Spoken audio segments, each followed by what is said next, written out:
nti ensi yonna gy'ogenda okugendamu egenda kubeera ne culture eyaabwe. Nze nja kukuwako example.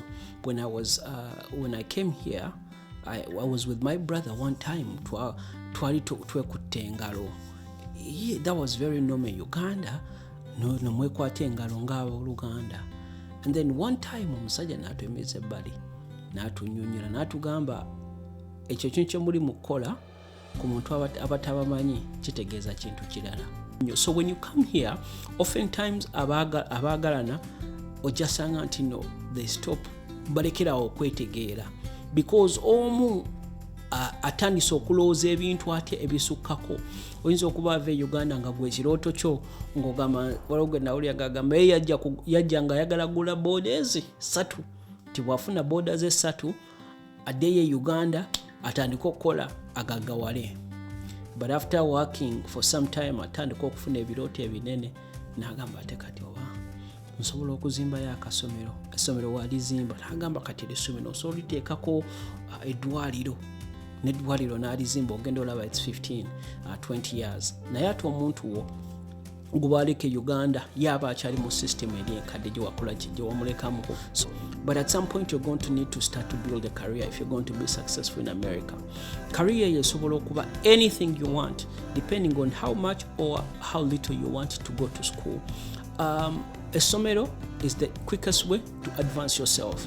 So it's always important to live way below your means. Like living below your means kitegeeza ki nti if you have 10,000 olina omutwalo ku account spending ako 5 way below your means because so many things that be happening ngano mu diaspora bisobola okutwala sente zo. Osobola okuba nga olina emmotoka yo obadde otambula bulungi emmotoka netotolinga nga you have to spend so much money because emmotoka eno ogyetaaga ogenda ku mirimu. So mu finance omwe mujja things like getting insurance into making sure all your things are insured. Oba olina mmotoka ofune insurance policy ennungi. Almost all American states require you to get a policy, but funa policy ennungi or making sure that your life is insured. Or making sure otekayo kasente mu retirement okasukayo regardless of the age otekayo kasente mu retirement.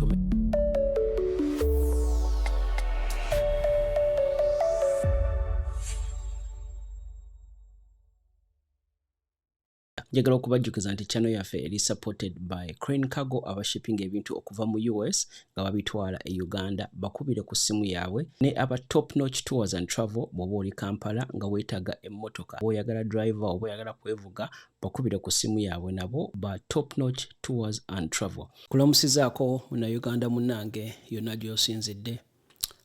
Akabanga akayiseewo tulabye video nyingi ezoogera ku diaspora. Era ebigambo bingi biyise nga tulinamu engeri gye tulaga nti oba tusiga ekifaananyi kya diaspora. Ebiseera ebimu ekitali kituufu ku buli omu. Mweno video egenda kuba mpanvu mukko. Njagala nkunnyonnyole ebintu bye nzize nga njiga emyaka gyange egisukka 15 mu diaspora wano wenkulidde era ndabye ebintu bingi. Naye okusukkako ku ekyo omulimu gwange gwenkola njogera n'abantu documentary filmmaker nti ntula n'abantu bangi ne twogera n'enjiga mu ngero z'abantu abalala abangi. Ngenda kwogerako naawe ali mu diaspora asuubira okujja mu diaspora ebintu obulamu bwe butambula mu diaspora oba ebintu ebimu maybe by'oyinza okuba nga obadde tumanyi. Ebintu bino ebimu mbibaddemu ebirala mbiyigidde ku bantu balala. Nina wano notes zange zengenda okuba nga ntunuulira. So bw'ondaba nga ntunuddeko wano wansi zezo notes zengenda oba nga ntunuulira wano eno okubeera able okudeliveringa message gye njagala okudeliveringa. Ngenda kwogera nnyo nga nsinziira ku ggwanga America but ebisinga wano byapplyinga ku bantu abali mu nsi endala zonna eza kitwandiise Bulaaya. Diaspora eno ekigambo diaspora bwe tukyogera kitegeeza a community of people ababeera mu kifo ekiri outside ensi yaabwe. So buli we tugamba ekigambo diaspora kitegeeza buli munnauganda community z'abannayuganda eziri outside of Uganda, abali e Dubai, abali e Canada, abali e Europe, abali mu America, abali mu Asia, bonna babeera Ugandan diaspora. Bwe tuva ewaka njagala tusooke tutunulire ekigambo kye bayita cultural adjustment. Mu cultural adjustment muneeno mulimu ebintu bingi bye tugenda okwogerako, naye njagala okitunuulire nti ekyennyanja bw'okisanga mu mazzi mu kidiba oba kyewandiise natural habitat mwe kyakulira mwe kyalina okukulibwa, eyo gye bayita natural habitat, nga bw'olaba kaddiya nga kali ku ttale, nga bw'olaba empologoma, nga bw'olaba goonya mu mazzi, ekyo kye bayita natural habitat, nti baakikolera kubeera awo. Katonda yakitonda nga kirina kuba mu ekyo kifo. Kati njagala tutunulire example y'ekyennyanja kino. Ekyennyanja kino bw'okijja mu kidiba oba bw'okijja mu nnyanja n'okisitula n'okitwala ewakaawo n'okiteeka mu aquarium oba n'okiteeka mu fish tank ng'amazzi gali clean, nga ogakyusa frequently, ng'okiwa emmere on time, nga temperature y'amazzi eri just perfect, ng'okiteeramu ne bubabo, obeera improvinze obulamu bwakyo. Kubanga okijja eri mu nnyanja where there's risk okuliibwa ebyennyanja ebirala, where there's so much going on, n'okiteeka in a safer and better place. But studies have shown animals tend to do better in their natural habitats. Until while bw'okijjayo n'okitwala ewakaawo, you may prolong its life. Kiyinza okulivinga a long life, but it doesn't do better. This is why baatandika okusoma ku depression mu bisolo ebiri mu zoo. Kyewuunyisa nti ddiya bw'ebeera ku ttale empologoma eba esobola okukola ki? Okugirya. Naye ate bw'ogiteeka mu zoo obeera ogiggye mu kye bayita natural habitat. So omunnayuganda bw'ava ewaka we baamuzaalira ne bamutwala mu America, their life egenda ku improvinga and it also may be extended because the risk to death by disease ekendeera. Kati omuntu abadde mu Kampala, bw'ova mu Kampala n'ojja let's say in America, the chances of you dying of malaria ziri almost they go away because you have access to good health care. Ojja kubeera olina access to good food, ojja kubeera olina access to a more safe place w'osigala. But there is something that happens. Ako njagala tukasimbeko pause, tujja kwogerako oluvannyuma. Naye mu bintu ebisookera ddala is that shock nti bwe twali tujjanga ebyennyanja nga okigula mu dduuka, bo bakijja mu nnyanja ne bakireeta mu dduuka gye bakitunda, then gwe n'okijja mu dduuka n'okiteekayo. Baalinga batugamba kwata gano amazzi ge bakuwa mwe kijjira mu kaveera, ago amazzi tokijjaamu, ogakwata gennyini mu kaveera n'ogasitula n'ogateeka mu fish tank erimu amazzi amapya. Ensonga lwaki baatugambanga amazzi gano togajja mu kaveera is to allow that transition to happen. Ebiseera ebisinga bwe tuva ewaka ne tujja mu diaspora tewabaawo transition. Tujja buzi, ozze leero ne bakusuula mu nsi n'otandikiraawo. Omusibe bw'ava mu kkomera nga bamusibidde emyaka 10, emyaka 15, bayina transition gye balina omuyisaamu okukomawo mu society eno because obulamu buba bwakyuka. Kati nga mulina omuzzaawo, rehabilitate them back into society. Ebiseera ebisinga bwe tujja wano tetukifuna. That is why the shock hits us in many ways. Ate ebiseera ebisinga bwe tuba mu eyo shock, we make mistakes that sometimes nzibu za kukola ki? Za kuzzaawo oluvannyuma ennyo. For example, oyinza ova e Uganda n'ojja wano eno ng'olina obuvunaanyizibwa.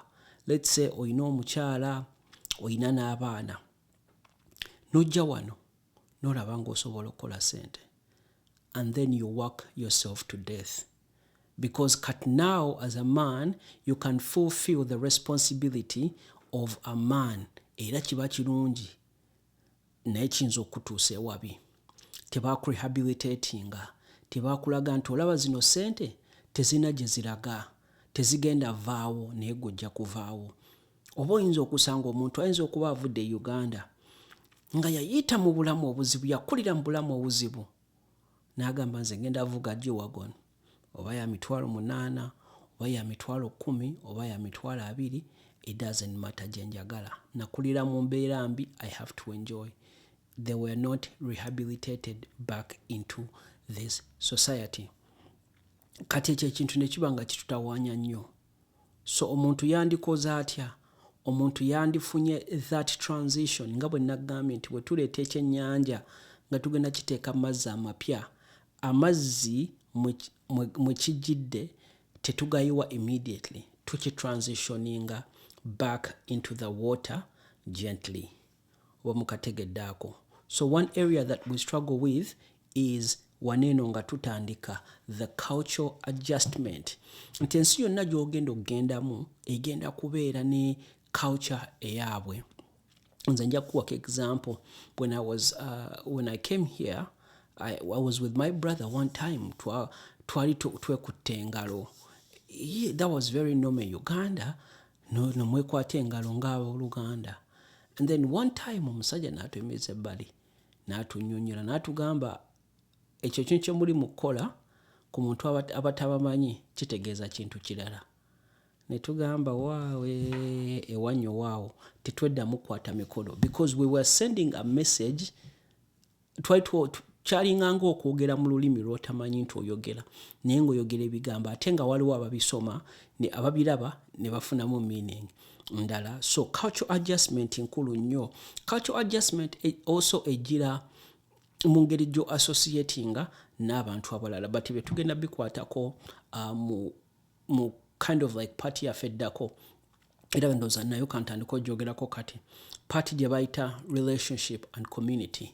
Wonooba onoova e Uganda bino ebintu bisinga nnyo okukola ku muntu ng'okuzeemu. Nandigambye fuba nnyo because people always ask what's the best state ngende mu state ki. Nandigambye fuba nnyo okubeera mu community. Abantu balowooza community eyamba just mu buzibu nti oba olwadde biki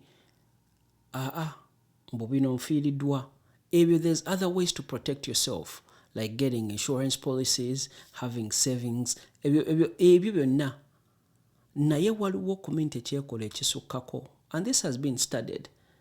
Oba okitegeera bino tubabisomyeko nti first of all ng'oggyeko n'okusoma iffe gye twakulya we live in communal living.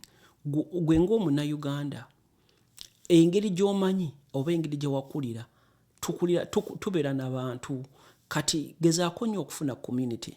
Well, number one, yes, community ejja kubeererawo mu biseera ebizibu. So you often hear times abantu bagamba nze nava ku bannayuganda biki. There are people that would do that. This is not a video that's telling you what to do, but it's making suggestions. Waliyo abantu ajja okugamba nze nava ku bannayuganda seeteekera bannayuganda saagala bannayuganda nekyo nakyo kiri fine. But abannayuganda baneeno bw'ofuna abantu abatuufu bw'ofuna community y'entuufu abantu bano ate bo level gye bayinza okutegeeramu yanjawuloko oba okitegeera eyawukanamuko okusinga ne races endala. We all have friends abatali bannayuganda. Ate when we say community we don't always mean to know your community must be Ugandan oba okitegeera. There are other communities that you can build but kati wano tuli mu kyogerera in that context ey'omunnayuganda kubanga njogera Luganda era njogera n'abantu bannayuganda abategeera Oluganda nti gezaako nnyo okuforminga that bond ne wabeera bakwano babiri oba bakwano basatu making a bond eyo. So in relationships and community you have to understand that relationships are diaspora ziri intentional. Like back then you kind of mu Uganda you built relationships organically. Mwesanga n'omuntu nga tosobola kujjukira bwe yafuuka mukwano gwo naye nga mukwano gwo. Relationships in mu diaspora whether that's romantic or non-romantic relationships, they are intentional. Nti osalawo n'ogamba next week ngenda kukyalira ku mukwano gwange, because if you're not intentional about it, you will not have friends.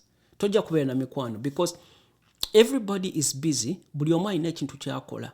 Kati at one point gwe kennyini olina okugamba omanyi, I have to start taking this relationship serious, because one day, today or tomorrow or another day, you're going to need a friend. You're going to need someone to call. You're going to need, in a family, you're going to need someone to watch your kid for a couple hours, ngomaliza errands. You're going to need someone to help you with a car breakdown, or whatever it is.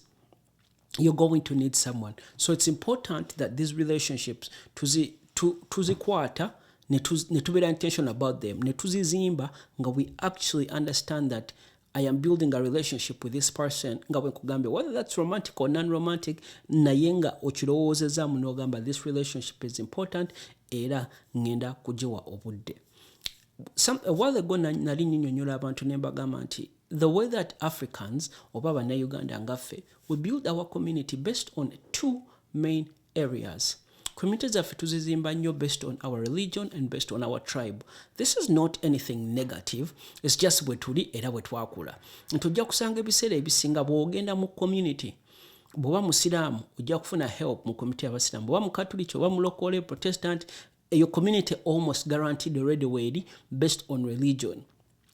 Bw'obanga oli, then the next thing is the tribe. Ntojja kusanga nnyo abantu aba tribe emu, nti Abaganda oba Abasoga, nti nga bakola wamu nnyo, and sometimes once people connect with you at that level, they always feel better. Nti kiringa ng'ogamba nti nojja mu Boston n'osanga Munnayuganda. Yes, you're excited because they're Ugandan, but ate bw'owulira nti no, let's say Musoga munno, ate kati connection naye ebeera built. Ffe waffe gye tuva, that's a big part. It's not necessarily nti no, it's tribalism, nti oba omuntu musosoze, no, but bw'awulira nti omuntu oba Muganda munne, oba Musoga munne, oba Munyankole munne, the bond is a little bit stronger. That's why you see nti no, tubeerayo even events that are specific. They're not that they're specific tribal events, but they celebrate specific tribes. Nti oba bagita batya Buganda bumu oba Banyankole, there's like, I don't know what the exact names are, but there's events as happening nga ziri focused kwekyo. So omuntu yenna ng'ojja ng'onoonya community, you might want to find a community of believers. Oba oli Musiraamu, Basiraamu banno, oba oli Mukatuliki, Bakatuliki banno. But nti Uganda yetugatta, but ate wemale tugatta, then you find other sub-categories abantu ze basinga okwettaniramu ennyo. Ngamba nnyo wano abantu nti it will be easier for Ugandan community or not anywhere in the world to build a mosque or a church before they can build a community center. So ekyo ekintu nakyo kirowoozeeko. Sinze yakiyiya, it's not that I agree with it or disagree with it, it's the fact that you should consider when moving. Another big point that tulina okutunuulira is marriage and family. Nti family yaffe eno nayo esobola okwanguya oba okuzibwaza obulamu mu diaspora. Omuntu ajja mu diaspora, especially in America, one thing that I must tell you right now, that zino ensi tebazizimbira muntu omu. America was not designed obeerewo bw'omu. Ngenda kunnyonnyola mu ngeri nnyangu lwaki kiyamba nnyo nga muli babiri. Because the cost of living in some cities, oyinza okuba nga oyagala kubeera, let's say in states like Massachusetts, oba New York, California, New Jersey, Maryland, Washington State, oba Washington DC, these states are very expensive okubeeramu. Kati if you're someone that has a family, oba you know omwana, you're going to find that, let's say you're a single father or a single mother, you'll find that it's really expensive to do it on your own. So because the idea was that two parents, abazadde babiri abakola nga balina omwana omu tabazibuwalira nnyo, but if it's one person, omwana azibuwala nnyo. So when you come here, first oyinza okuba olina family gy'olese Uganda. You've seen a lot of people ajja wano nga alese family Uganda for whatever reason ne bitawaakinga out mu Uganda, because people change. Honestly, when you come from waliwo omuntu eyagamba nti bw'ova Uganda, you start to realize that a big part of your brain was not exposed. Wali togikozesa because wali toli exposed ku bintu bingi nnyo. So when you come here, oftentimes abagalana ojasanga nti no, they stop balekerawo okwetegeera because omu atandise okulowooza ebintu ate ebisukkako. Oyinza okuba ava e Uganda nga gwe ekirooto kyo ng'ogamba waliwo nawulira ng'agamba yajja nga ayagala gula borders 3 nti bw'afuna borders 3 addeyo e Uganda atandika okukola agagawale. But after working for some time atandika okufuna ebirooto ebinene n'agamba ate kati oba nsobola okuzimbayo akasomero, essomero walizimba n'agamba kati essomero osobola liteekako eddwaliro n'eddwaliro n'alizimba ogenda olaba it's 20 years. Naye ate omuntu wo gubaleka e Uganda yaba akyali mu system eri enkadde gye wakola gye wamulekamu. So it's either gwe okomewo mwesange oba ye naye advancing naawe mwesange. So relationships zino eza family ziba nzibu. Of course we have the common problem family gye twaleka e Uganda, family y'okubeera nga it's requiring your financial support. Njogera nnyo ne ngamba nti sente, money is one of the easiest way to ruin any relationship. Nti bw'oba oyagala kutta relationship ne mukwano gwo oba ne muzaddewo oba ne mugandawo jingizemu sente because sente zino nungi and it's a valuable thing. Naye ate sente zino eno zireetamu obukyayi nti omuntu ebiseera ebisinga bw'omuwaayo sente lumu bw'akomawo n'akusabula n'otamuwa ng'ate akimanyi ozirina agenda kuteekawo obukyayi ebiseera ebisinga. Sente zino zireeta obujja. So abazungu balina engeri gye bakikola. In fact you might find if you've dated abazungu abeera so offended bwe mugenda ku ddina n'omusasulira nga temwakyogeddeko. So it's always important nti n'omubuuza is it okay if I take care of this? Nti bw'osasula kiyinza omunyiiza because aba tayagala obeere nga alina ky'omubanja in return oba okitegedde. So sente zino aba akimanyi nti bwe ndi alina ebbanja mba nyina olisasula. Kati ebiseera ebisinga bwe obuzibu obuli ku sente. Kati ffe bwe tujja wano eno sometimes tulina families zetulese e Uganda. There's 2 ways. Wali abantu oli wa mutima mulungi n'okwata sente n'oweereza. Kati wajja tuukawo time nga tosobola kuweereza. Naye ate abeeri ng'obamanyiza nti bw'abeera baagala ekizibu they can come to you osobola obbayamba. Naye wajja tuukawo time ng'omulimu gwo guweddewo oba you're transitioning from one job to another oba naawe ng'ofunye family eyiyo wano eno nga tokyasobola baweereza as much kijja kubeera kizibu ozibajjako. So omuntu omugezi tandika nga tobawa nnyo. Take care of only the things that you have to take care of. Oba okitegeera because at one point oyinza naawe okwagala otandika family yo wano eno bw'obeera nga olese ebyo ebintu bw'obeera nga ebyo ebintu like ng'obuildize habits ez'okusindika sente e Uganda bw'onoofuna omukyala ajja kugamba nze ebya family byosagala biwulira wano eno oyina family gy'olina wano eno ab'e Uganda kola ki beesonyiwe. So the last point that I want to talk about is careers and finance. Bintu bingi byenyinza okwogerako naye ndi mubiyitamu bwangu video eno ereme kuwanvuwa. Bw'onojja wano eno ogenda kufuna omulimu abasinga gwe bayita stepping stone. Omulimu gw'ogenda osooka okola hopefully si gwe mulimu gw'osembayo ng'okola. Abantu batandikira mirimu mingi oba wano eno oba dishwasher onookola nga CNN n'okola n'ovugamu ku Uber oba n'okola gyonna emirimu egitandikibwako. But at some point you're going to need to start to build a career if you're going to be successful in America. Career yesobola okuba anything you want depending on how much or how little you want to go to school. Essomero is the quickest way to advance yourself. Naye oyinza okuba toyagala soma nnyo ekyo nakyo gyekiri. So ninako video kuno nga njogera emirimu abantu gye basobola okukola. Now whether those are jobs in IT or nursing or just healthcare in general, ng'oyagala kukola mu ddwaliro, even mu ddwaliro waliyo radiology, waliyo emirimu egya certificate, waliyo emirimu egya 4-year degree, waliyo egya PhD. So emirimu mingi gy'osobola okusalawo, but the way to advance in your career is education. Bw'oba ng'osazeewo nti nze ebyokusoma sibiriimu, ogenda kukola nnyo gemazima nti ogenda kukolera ddala nti bw'oba tosomye sente zo zigenda va mu mikono gyo mu maanyi go. That means ogenda kukola emirimu like a truck driver ng'ositula emigugu, oba ogenda kukola emirimu nga healthcare worker. But if you can just add a little bit on your education, ogenda kusobola okubeera nga ate wa advancinga real quick. Zino video nzikola okubulira amazima amatuufu agaliwo, so gwe ali mu diaspora yakajja oba gwagenda okujja osobole okufuna ekituufu ekiriwo. Ba mukitegedde. So bwe twogerako kati ku career tungereko ne finance.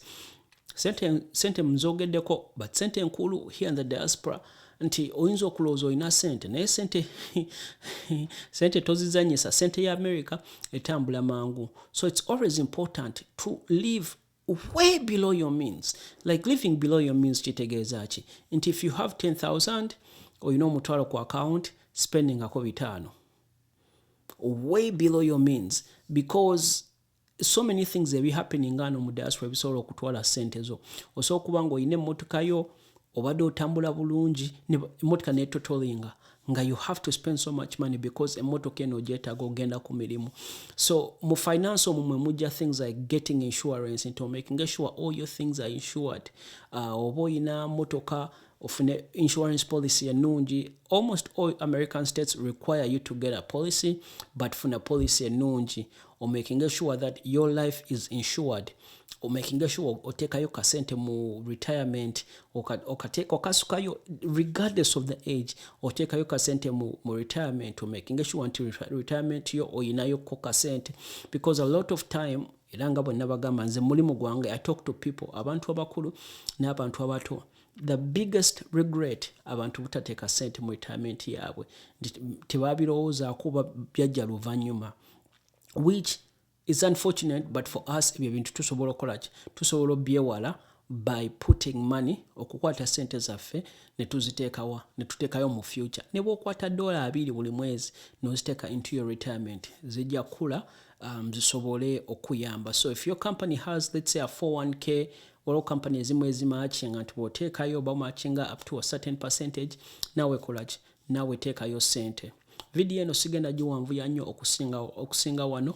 Njagala kwebaza abalabye video eno. Bw'oba olina kyoyizeemu, please take a comment mu comment section. Kituyamba nnyo okubeera sure nti nno nkola content ono abayamba, abagasa, wadde twagala nnyo ebintu ebyokunyuma, ebyokusanyuka, ebyokuba olwali. Sometimes we have to come here and talk about serious business so that we can change our life for the better. Njagala okubajjukiza mmwe abali e Toronto, Canada, this week ejja February 9th to February 13th ngenda kubeera Toronto. If you're out there ng'olina story gy'oyagala sharing to the world, I advise you to reach out to me, to meetinge, to documenting, tubeere able sharing to the world. Channel eno eri sponsored by Crane Cargo, beba shipping ebintu okuva mu US nga babitwala mu Uganda. Bakubire ku simu yaabwe ku WhatsApp 781-288-2042. Naba Top Notch Tours and Travel bali Uganda. Obeera oyagala muntu akulambuza, oyagala ku rentinga mmotoka nga weevuga oba nga bakuweerako driver, nabo bakubire ku simu 617-755-7590. Top Notch Tours and Travel. Ate ku Saturday no February 7th tuyina omusomo gwaffe abantu abagala okuyiga how to make money from content creation. Nawe tuyina omusomo gwo. Sindika message ku WhatsApp 617-755-7590. Thank you so much for watching this video. Webale kulaba video eno, please take a comment mu comment section. Choizeemu comment yagala okola. I will see you in the next video.